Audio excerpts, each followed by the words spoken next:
எல்லோருக்கும் வணக்கம். நாம இப்ப என்ன பார்க்க போறோம் அப்படின்னு கேட்டாக்கா, JAIIB அதுல பிரின்சிபல்ஸ் அண்ட் பிராக்டிசஸ் ஆஃப் பேங்கிங்ல இருந்து கொஞ்சம் கொஸ்டின் எடுத்து நம்ம டிஸ்கஸ் பண்ணலாம். எப்படி ஒரு எக்ஸாம்ல ஒரு கொஸ்டின் எப்படி அப்ரோச் பண்றது அப்படின்றத பார்த்துட்டு நம்ம அப்படியே பார்க்கலாம். ஒரு சின்ன டிப்ஸ். கொஸ்டின் பாத்தீங்கன்னாக்கா, மேல கொடுத்திருக்க கொஸ்டினை first you try to understand. ஒரு 2 டைம் 3 டைம் படிங்க. படிச்சு பார்த்துட்டு உங்களுக்கு அவங்க என்ன கேட்க வராங்கன்றத பாருங்க. பார்த்துட்டு அதுக்கப்புறம் கீழே இருக்கிற ஆன்சர் 4 இல்ல 5 ஆப்ஷன்ஸ் கொடுத்துருப்பாங்க. இந்த ஆப்ஷன்ல நீங்க சூஸ் பண்ண வேண்டியது பாத்தீங்கன்னாக்கா அப்ரோப்ரியேட். சில நேரம் என்ன அப்படின்னு பாத்தீங்கன்னாக்கா, எல்லாமே உங்களுக்கு ஒரே மாதிரியே இருக்க மாதிரி தோணும். பட் ஆன்சர் ஒண்ணு தானங்க இருக்கும். எல்லாம் ஒண்ணே இருக்கிறதுக்கு வாய்ப்பு இல்லை இல்லையா? அப்ப நாம கரெக்டான ஆன்சரை எதை சூஸ் பண்ணணும் அப்படின்னு கேட்டாக்கா, அந்த டாபிக்ல நம்ம என்ன படிச்சது, பிரின்சிபல்ஸ் அண்ட் பிராக்டிசஸ் ஆஃப் பேங்கிங்னா அந்த கான்செப்டை நம்ம முழுமையா உள்ள வாங்கியிருந்தா மட்டும்தான் அந்த எக்ஸாமினேஷனை நம்ம கிளியர் பண்ண முடியும். ரைட். இப்போ நம்ம முதல் கொஸ்டின் பார்க்கலாம். ஒரு சாம்பிள் கொஸ்டின்ஸ்ல பாத்தீங்கன்னாக்கா இப்ப என்ன சொல்லிருக்காங்க, which of the following process or system facilitate the transformations of the saving into investments and consumption? இதுதான் கொஸ்டின். என்ன கேட்டிருக்காங்கன்னா, கீழே வர்ற சிஸ்டம், சில சிஸ்டம்ஸ் இருக்குது. இந்த சிஸ்டம்ல எது உங்களுடைய சேவிங்ஸ, மக்களுடைய சேவிங்ஸ முதலீடா மாத்துறதுக்கு வாய்ப்பு கொடுக்குது அப்படின்னு கேட்டிருக்காங்க. இதான் கொஸ்டின்ஸ். உங்களுடைய சேவிங்ஸ் எங்க முதலீடா கன்வெர்ட் ஆகி அதுக்கப்புறம் அந்த மக்கள் பயன்பாட்டுக்கு அந்த பணம் எங்க தேவைப்படுறது, எப்படி பயன்படுது அப்படின்னு கேட்கிறேன். இந்த சிஸ்டம்னால பயன்படுது அப்படின்னு கேட்கிறேன். இப்ப பேங்கிங் சிஸ்டம். பேங்கிங் சிஸ்டம்னா என்ன? நம்ம பொதுமக்கள்கிட்ட இருந்து டெபாசிட்ஸ் வாங்குறோம். we are accepting deposits from the public. அதையே நம்ம என்ன பண்றோம், we are lending to some other public in the form of loans. அப்ப பொதுமக்கள் தங்களுடைய சேவிங்ஸ் என்ன பண்றாங்க அப்படின்னு கேட்டீங்கன்னாக்கா, சேவிங்ஸை கொண்டாந்து பேங்க்ல டெபாசிட்ஸா போடுறாங்க. சேவிங்ஸை இந்த இடத்துல இன்வெஸ்ட்மெண்ட் சேவிங்ஸா கன்வெர்ட் பண்றாங்க. ரைட். இன்சூரன்ஸ் மார்க்கெட், அங்க என்ன பண்றாங்க, ஸோ சேவிங்ஸை பிரீமியமா இன்சூரன்ஸ் கம்பெனில பிரீமியமா ஒரு ரிஸ்க் மேனேஜ்மெண்ட் டூல்ல இன்வெஸ்ட் பண்றாங்க. Capital market. கேபிட்டல் மார்க்கெட்ன்றது என்ன? 2 மார்க்கெட் சேர்ந்தது தான் கேபிட்டல் மார்க்கெட். ஈக்விட்டி மார்க்கெட்டும் டெட் மார்க்கெட்டும் சேர்ந்தது தான் கேபிட்டல் மார்க்கெட். ஸோ கொஞ்சம் இன்வெஸ்டர்ஸ் என்ன பண்றாங்க, தங்க கையில இருக்க சேவிங்ஸ், அவங்களுடைய கையில இருக்க சேவிங்ஸை என்ன பண்றாங்க, கேபிட்டல் மார்க்கெட்ல இன்வெஸ்ட் பண்றாங்க. ஷேர் மார்க்கெட்லயோ இல்ல டெட் மார்க்கெட்லயோ இன்வெஸ்ட் பண்றாங்க. இது எல்லாமே மக்களுடைய சேமிப்பு பாத்தீங்க அப்படின்னு சொன்னாக்கா முதலீடா கன்வெர்ட் பண்றதுக்கான வாய்ப்புகள் கொடுக்கக்கூடிய சிஸ்டம். ஆப்ஷன் டி பார்த்தீங்கன்னா ஆல் தி அபவுண்ட் கொடுத்திருக்காங்க. Option D is the correct answer. Right. Will move on to the next question. அடுத்த கொஸ்டின் போலாம். ரைட். இரண்டாவது question, which of the following can be called as intermediary in the financial system? First intermediary இந்த financial சிஸ்டம்னு போறாங்க. நம்ம first financial சிஸ்டம்னா என்னன்னு understand பண்ணிக்கணும். Financial system ரொம்ப சிம்பிளா சொல்ல போனாக்கா, அது டீடைல்டா சொல்றதுல ரொம்ப சிம்பிளா சொல்ல போனா, சர்ப்ளஸ் செக்டார்ல இருந்து பணத்தை வாங்கிட்டு அது என்ன பண்றோம், நீடி செக்டார்ஸ்க்கு கொடுக்கிறோம். அதாவது சர்ப்ளஸ் செக்டார்ஸ்ல இருந்து பணத்தை அக்செப்ட் பண்ணிட்டு, சேவிங்ஸை அக்செப்ட் பண்ணிட்டு, இன்வெஸ்ட்மெண்ட்டை அதை அக்செப்ட் பண்ணிட்டு, அதை என்ன பண்றோம், நீடி செக்டார்ஸ்க்கு லோனாவும் இன்வெஸ்ட்மெண்ட்ஸாவும் தரோம். இதுக்கு தான் ஃபைனான்சியல் சிஸ்டம். அப்ப சர்ப்ளஸ் செக்டர் தன்னுடைய தேவைக்கு அதிகமா யார் பணம் வச்சிருக்காங்களோ அவங்க கிட்ட இருந்து வாங்கிட்டு தேவைப்படுறவங்களுக்கு பணம் கொடுக்குறாங்க. யாரெல்லாம் இந்த வேலையை பாக்குறா? அப்ப 2 பார்ட்டி வராங்க. யார் யார் வரா? முதலீடு பண்றவங்களும் இருக்காங்க, முதலீடு தேவைப்படுறவங்களும் இருக்காங்க. இப்ப 2 பேருக்கு இடையில, இது பேர் தான் ஃபைனான்சியல் சிஸ்டம். இவங்க 2 பேருக்கு இடையில யார் யாரெல்லாம் இன்டர்மீடியரி இருக்கா அப்படின்னு கேட்டிருக்காங்க. இன்சூரன்ஸ் கம்பெனிஸ் அப்கோர்ஸ் இருக்காங்க. எப்படி வாங்குறாங்க? ஏற்கனவே இதுக்கு முதல் கொஸ்டின்ல பார்த்த மாதிரி இன்சூரன்ஸ் கம்பெனி பிரீமியமா வாங்குறாங்க. பேங்கிங் கம்பெனிஸ் என்ன பண்றாங்க, டெபாசிட்ஸா வாங்குறாங்க. மியூச்சுவல் ஃபண்ட்ஸ் அப்படின்றது என்ன, கேபிட்டல் மார்க்கெட்ல ஒரு ப்ராடக்ட். அதுக்கப்புறம் ஃபினான்ஷியல் இன்ஸ்டிடியூஷன்ஸ், நான் பேங்கிங் ஃபினான்ஸ் கம்பெனிஸ் இருக்காங்க. ரைட். இப்போ நமக்கு என்ன ஆன்சர் அப்படின்னு பாத்தீங்கன்னாக்கா, இன்சூரன்ஸ் கம்பெனியும் பொதுமக்கள்கிட்ட இருந்து பணத்தை வாங்குறாங்க, அவங்க வெளியில முதலீடும் பண்றாங்க, கேட்கறவங்களுக்கு லோன் தராங்க. பேங்கிங் கம்பெனிஸ் நம்ம பேங்க்ல தான் இருக்கோம், நமக்கு தெரியும், நம்ம பொதுமக்கள்கிட்ட இருந்து டெபாசிட்ஸ் வாங்கிட்டு லோன் கொடுக்குறோம். மியூச்சுவல் ஃபண்ட்ஸும் ஆப்வியஸ்லி கம்பெனியோட ஷேர்ஸ்லயோ கம்பெனிகள் கொடுக்கக்கூடிய கடன் பத்திரத்துல தான் கொண்டு போய் ஃபண்ட் மேனேஜர் இன்வெஸ்ட் பண்றாங்க. அதனால மியூச்சுவல் ஃபண்ட்ஸும் ஃபினான்ஷியல் சிஸ்டம் ஒரு இன்டர்மீடியரி. ஃபைனான்சியல் இன்ஸ்டிடியூஷன் அப்படின்னு இங்க சொல்றது ஃபைனான்சியல் இன்ஸ்டிடியூஷன்ஸ் அப்படின்னு எதை சொல்றாங்கன்னாக்கா நான் பேங்கிங் ஃபினான்ஸ் கம்பெனிஸை சொல்றாங்க. அவங்களும் டெபாசிட்ஸை வாங்கி அவங்களும் தேவைப்படுறவங்களுக்கு பணம் கொடுக்குறாங்க. ஸோ இந்த 4 பேருமே வந்து பார்த்தீங்கன்னாக்கா நமக்கு என்ன சொல்லிருக்கோம், intermediary in financial system. So exact answer, the appropriate answer என்ன அப்படின்னு கேட்டீங்கன்னாக்கா all the above. Insurance companies, banking companies, mutual funds, financial institutions எல்லாருமே ஃபைனான்சியல் சிஸ்டமுடைய இன்டர்மீடியரி. அதனால option E is a correct answer. Question number 3. Which of the following cannot be included in the definition of a financial intermediary? என்ன கேட்டிருக்காங்க, கீழே வர்றதுல எது financial இன்டர்மீடியரியா இல்ல அப்படின்னு கேட்கிறாங்க. ஃபர்ஸ்ட் நமக்கு தெரியும் ஃபைனான்சியல் சிஸ்டம் என்னன்னு பார்த்தோம். சர்ப்ளஸ் செக்டார்ல பணத்தை வாங்கிட்டு நீடி செக்டாருக்கு கொடுக்கறதுக்கு பேர் தான், நீடி செக்டார்ஸ்க்கு லோனாவோ இன்வெஸ்ட்மெண்ட்ஸா கொடுக்கறதுக்கு பேர் தான் ஃபைனான்சியல் சிஸ்டம் அப்படின்னு பார்த்தோம். இங்க எது இல்லை அப்படின்னு கேட்டிருக்காங்க பாத்தீங்கன்னா bank and non banking finance companies, NBFC, yes. இது வந்து பாத்தீங்க அப்படின்னாக்கா ஃபைனான்சியல் சிஸ்டமோட ஒரு இன்டர்மீடியரி. ஃபைனான்சியல் இன்ஸ்டிடியூஷன்ஸ், எஸ், அவங்களும் இன்டர்மீடியரிஸ். மியூச்சுவல் ஃபண்ட்ஸ் அவங்களும் கேபிட்டல் மார்க்கெட் சம்பந்தப்பட்டு இருக்காங்க, ஸோ அவங்களும் வந்து ஒரு ஃபைனான்சியல் இன்டர்மீடியரிஸ் தான். Companies engage in manufacturing of goods. அப்ப மேல இருக்க 3 ஆப்ஷனும் ஆக்சுவலா ஃபைனான்சியல் இன்டர்மீடியரி. இங்க கொஸ்டின் என்ன கேட்டிருக்காங்கன்னா cannot அப்படின்னு கேட்டிருக்காங்க. இதுல எது ஃபைனான்சியல் இன்டர்மீடியரி இல்ல அப்படின்னு கேட்டிருக்காங்க. எது இல்ல? Last option, option D is இந்த கொஸ்டினுக்கு கரெக்டான ஆப்ஷன். எது கேட்டிருக்காங்க, இவங்க வரமாட்டாங்க.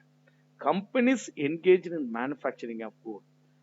ஒரு சில கம்பெனிஸ் மேனுஃபேக்சரிங்ல சம்பந்தப்பட்டிருக்காங்க, பொருட்கள் தயாரிக்கிறதுல சம்பந்தப்பட்டிருக்க கம்பெனி ஃபைனான்சியல் இன்டர்மீடியரியா வர்றதில்லை. இதுதான் உங்களுடைய கரெக்டான answer. Option D is a correct and right answer. Question number 4. Regional rural banks have been set up with the objectives of அப்படின்னு கேட்டிருக்காங்க. அதாவது ஆர்ஆர்பி. ஆர்ஆர்பின்றது வந்து பாத்தீங்க அப்படின்னாக்கா இவங்க பாடி கார்பரேட். இவங்க ஒரு டிஸ்ட்ரிக்ட், ஒரு குறிப்பிட்ட ஜியோகிராபிக்கல் லிமிட்டெட் ஜியோகிராபிக்கல் ஏரியால ஆப்ரேட் பண்றாங்க. இவங்க வந்து என்ன கொஸ்டின் என்ன கேட்டிருக்காங்க, ஆர்ஆர்பி ரீஜனல் ரூரல் பேங்க் அவங்க ஆரம்பிச்சதுக்கான நோக்கம், செட்டப் வித் அப்ஜெக்டிவ்ஸ் அப்ஜெக்டிவ்ஸ் என்னன்னு கேட்டிருக்காங்க. Providing credit to urban and semi urban population, providing deposit facilities to farmers, option number B. Option number C வந்து பார்த்தீங்கன்னாக்கா providing credit and depository for rural areas. 4வது வந்து பாத்தீங்கன்னாக்கா providing credit, deposit and other banking facilities to people in rural areas. இந்த RRB தொடங்கப்பட்டதுக்கான காரணமே என்னன்னு கேட்டாக்கா இது ஃபைனான்சியல் இன்க்ளூஷன்ல ஒரு பார்ட். ரூரல்ல இருக்கவங்களுக்கும் அந்த பேங்கிங்கோட சர்வீசஸ் போய் சேரணுமே அப்படின்ற நோக்கத்துல ஆரம்பிக்கப்பட்டது தான் ரீஜனல் ரூரல் பேங்க். அவங்க ஒரு லிமிட்டட் ஏரியாக்குள்ள ஆப்ரேட் பண்ணுவாங்க, ஒரு டிஸ்ட்ரிக்ட் 2 டிஸ்ட்ரிக்ட்ல அப்படி ஆப்ரேட் பண்ணிருப்பாங்க, ஒரு குறிப்பிட்ட ஜியோகிராபிக்கல் ஏரியால ஆப்ரேட் பண்ணிருப்பாங்க. இதுல பாத்தீங்க அப்படின்னாக்கா ப்ரொவைடிங் கிரெடிட் அர்பனுக்கு ஆக்சுவலா வந்து பார்த்தீங்கன்னா கமர்ஷியல் பேங்க்ஸ் நிறைய பேர் இருக்கும், ஸோ அதனால தேவையில்லை. அடுத்தது providing deposit facility to farmers. ஃபார்மர்ஸ்க்கு வந்து பார்த்தீங்கன்னாக்கா நிறைய டெபாசிட்ஸோட அவங்களுக்கு நிறைய நம்ம லோன் கொடுத்து தான் அவங்களுடைய பிசினஸ், நம்ம அக்ரிகல்ச்சர் பிசினஸ் டெவலப் பண்ணணும், ரைட்?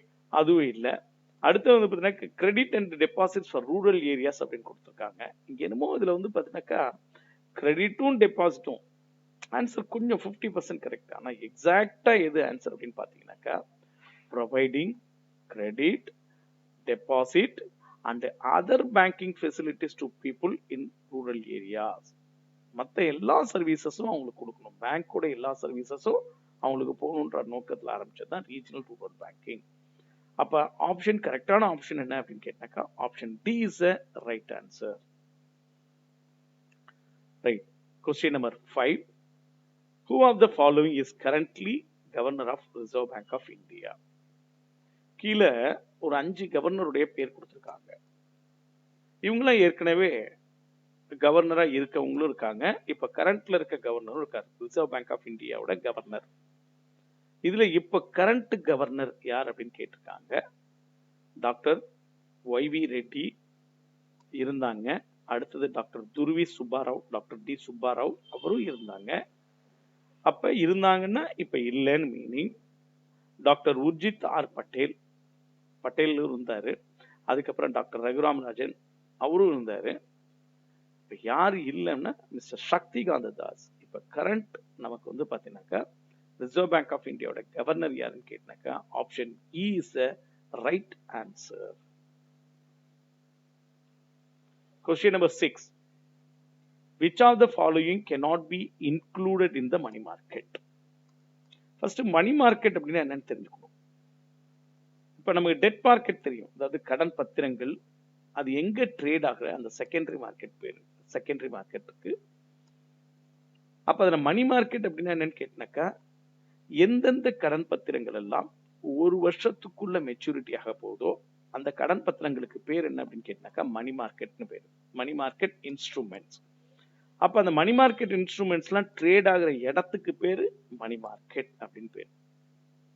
இப்ப நம்ம பார்க்க போறோம் மணி மார்க்கெட் அப்படின்னு பாத்தீங்கன்னா என்ன சொல்லிருக்கோம், கால் ஆர் நோட்டீஸ் மணி.